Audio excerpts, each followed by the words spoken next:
Absolutely. Prices are down, inventory is up, comparatively so to 2006 versus, current times. But if you're a buyer, oh my word, I mean, this is the time to do it because, prices are lower than they ever have been, and then obviously with the bankers in the room, you'll know the interest rates are as low as I've ever seen them, and so it just kind of makes for a good mix. I think. And I'm going to share some stats with you, so if you're not stats folks, this is where you go to your happy place. And I'm sure that's probably some of the things that you guys wanted to hear. Obviously, the foreclosures and the short sales are probably, in looking at the numbers, and I'll break this up two different ways. The first way we'll break them up is in 12-month segments. This last 12-month segment, the next previous 12 months, and then the previous 12 months before that. And so we're going to go back over a 36-month span, which started at around that October of '08 time frame when all the market kind of tended to crash. So I'll talk to you in segments first, throw some stats at you in those 12 months increments, and then I'll talk a little bit about stats within just the year, what we call year to date, so January 1st of this year to year to date. But just looking at numbers, actual closings, comparing this past 12-month segment, so we're looking at October of 2010 to September of 2011. Closings are actually up 15% comparative to that first 12-month segment of October 2008 to September 2009. Of that, I think we've had about 9,074 closings in that time period versus about 7,756. Of those 9,074 closings, 30% are made up of short sales and foreclosures, with foreclosures being 20% of that 30%. So, it's still not, as dominant as most people think. Everybody thinks it's the foreclosures and the short sales that are depressing thing, and obviously, there are a lot of them out there, but there aren't as many foreclosures and short sales as one would think.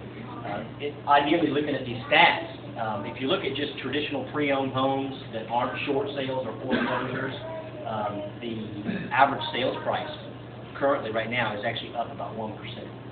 And so a lot of people tend to think, my value of my house has gone down. Again, comparative to what? You're comparing it to 12 months ago, you're comparing it to 2006. So, if you wanted to look at a 2006 to 2011, comparison, which is that 5-year gap, I'll give you Summerville, because obviously that's where we're living here, just to give you an idea.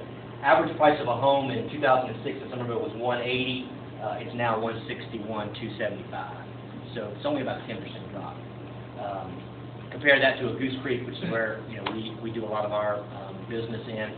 Goose Creek's only down 5% in that 5-year span. So, a lot of what you hear is the negative stuff, and it's not as dreary as one would think. So again, put yourself in which market you want to be in, buyer versus seller. So another stat that just to kind of give you a comparison, talking about that this past 12-month segment versus the first 12-month segment since October of '08. I'll give you Summerville again. The way we break it up in real estate, there's really 4 MLS areas that kind of are made up of Summerville. I'm really going to focus on everything in Summerville with the exception of Harleyville and the Ridgeville area, so a little bit further up. So what we call Area 61, 62, and 63. And those 3 areas, which by the way, what we call 63, which is, you remember the subtitle for that one? 63, is that, it's not Night, it is the Knightsville area. Knightsville area. That's actually, if you look at our breakdown of MLS, that's actually the #1 rated sales area in Charleston.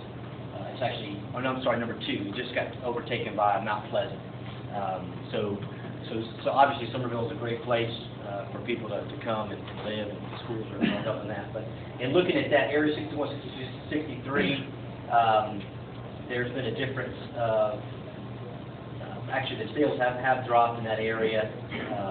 There was about 1,725 sales this past 12-month period versus 1,806 in that first 12-month period.